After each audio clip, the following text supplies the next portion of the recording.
The more I play The Descent, the more I wonder who this game's target audience is. The Descent is definitely a unique game mode with gameplay elements and build types that you cannot experience at any other point in The Division 2, but it is not without its flaws, with the rewards currently lacking and a gameplay loop that seems to punish new players to the game. Saying that, there is a lot of fun to be had here, but does the game mode have the replayability the player base is currently after? Let's talk about that.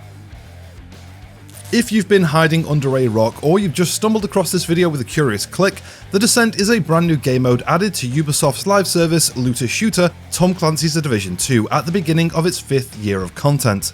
The Descent gives you your own personal matrix minus the trenchcoats by putting you in a mysterious training simulation, fighting your way through randomly generated rooms, enemies and modifiers to reach the final boss of the simulation, the Nemesis.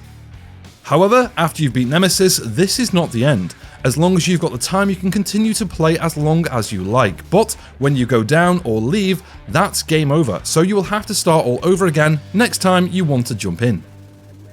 When you start a game of Descent, you start off in the simulation with all of your weapons, gear and skills stripped from you.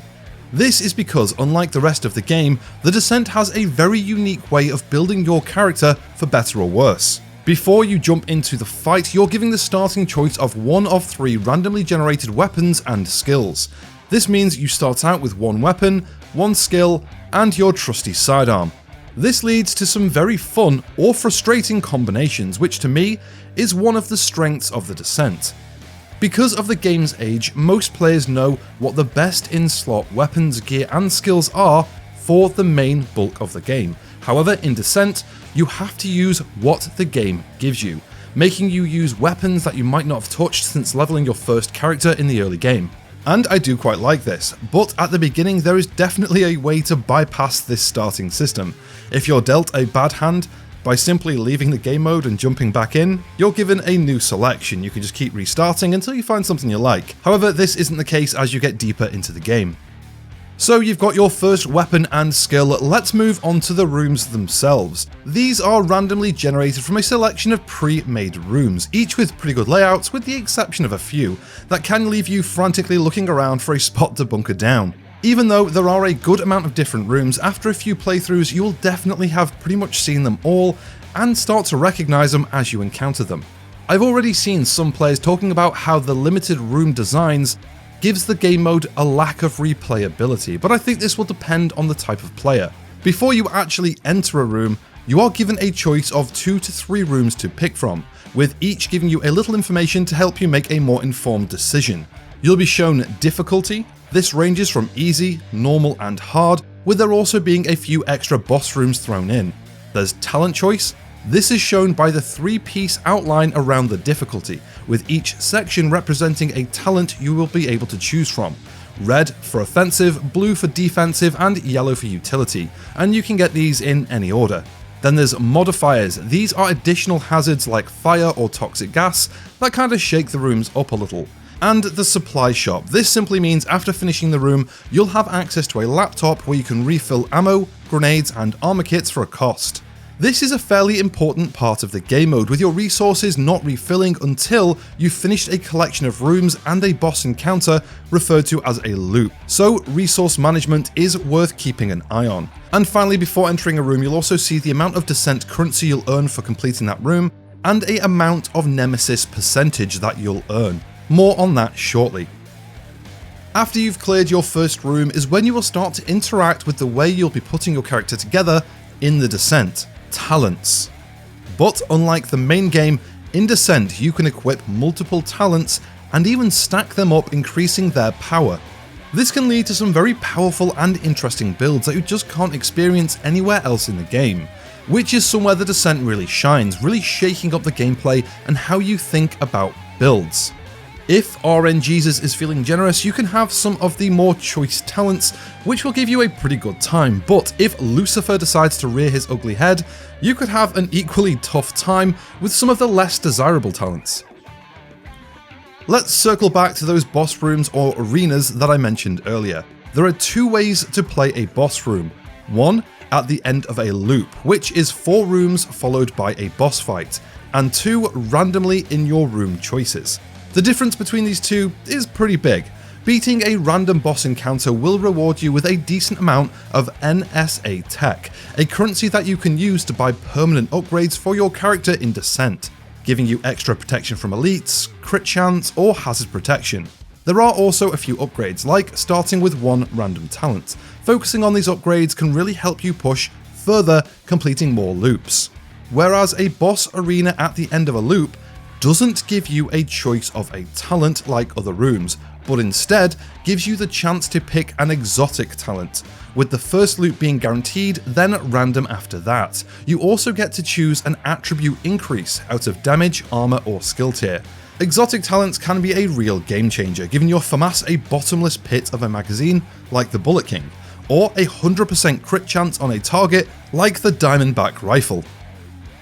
After you've defeated the boss arena at the end of the loop, you will start your next loop. This is a key point in your character development in the Descent. As you've been playing, you've been accumulating a Descent currency that you'll earn each time you complete a room. This is a throwaway currency that you can use during your run, but you will lose when you die or leave the Descent. Starting a new loop lets you use this currency to buy upgrades for your character, like additional talent slots, max ammo amount, max armor kits you can carry, and more. You'll also get a chance to choose either a new weapon or skill to help you out in your next loop, so you're a little better equipped. And remember, at the beginning of a new loop is the only time you can refill your armor, grenades, and ammo for free, so don't miss those boxes. Okay, time to talk about the big bad of the game mode, the Nemesis. Earlier in the video, I mentioned that each room you complete adds to your Nemesis percentage. This is, as it sounds, a percentage going from 0 up to 100, going up as you complete rooms, with easier rooms increasing it the most and hard rooms the least. When you max out your Nemesis percentage, you'll be put up against the Nemesis.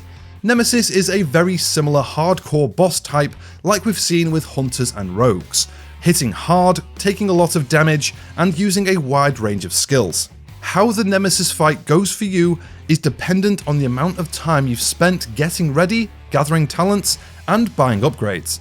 The problem with this system to me is it feels like it's a bit punishing towards newer players, or players who just enjoy playing on lower game difficulties.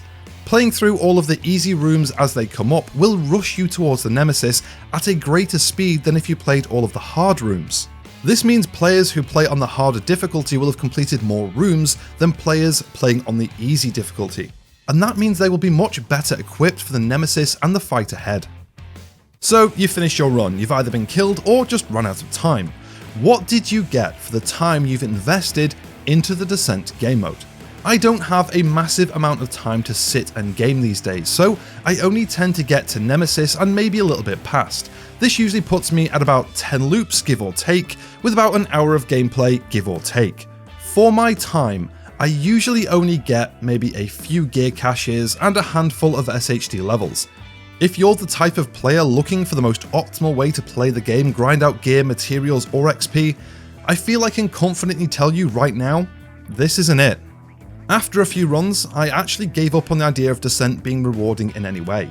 It is a new and interesting way to play the Division 2, and I am enjoying grinding out the NSA tech and the comms, but other than that, the game mode feels like it has little to no impact on the rest of the game, leaving it feeling very self-contained. This is definitely an area of the game mode that I feel could do with another pass, making it feel overall more impactful on your character away from the Descent. Overall, the Descent is a unique, interesting game mode that does shake up the gameplay of the Division 2, but the more I play it, the more I keep circling back to the same question. Who is this game mode for? Understanding the fact there are many players who play a game for different reasons, reward, a challenge, or just for the fun of it. The Descent seems to sit in a very odd place for many of those players. The game mode feels very self-contained, with the rewards not being anywhere near enough to have any real impact on the progression of your character or account outside of it. The game mode's difficulty seems a little bit backwards to me. If you want a challenge, I'd expect that you would want to play the hardest rooms, but this means you're really well equipped for what is supposed to be the hardest part of the game mode, and in some cases, just trivializing it with the talents you have chosen. However, if you want to play through at a more relaxed pace, picking the easy rooms, you're going to be punished by being put up against the Nemesis, potentially under-equipped. This leaves players who just want to enjoy the game mode, and I do think there is something here for you. My only problem here is the replayability of the game mode, which is definitely tied to the fun factor. I have played a fair few runs of Descent now, but even early on I started to recognise the rooms, understanding the best talents to pick and the strategies when it came to purchasing upgrades, which does make me question the game's longevity and replayability. What do you think? Have you tried Descent? Are you having fun with it? Let me know in the comments below. As always, a massive thank you to my supporters over on Patreon, and if you would like to join them, you can support the channel for as little as £1 a month. You'll find a link to the Patreon in the description below, or consider becoming a channel member. If you enjoyed the video, don't forget to give it a like and subscribe so you don't miss any future uploads. Have a great day, and I'll catch you in the next one.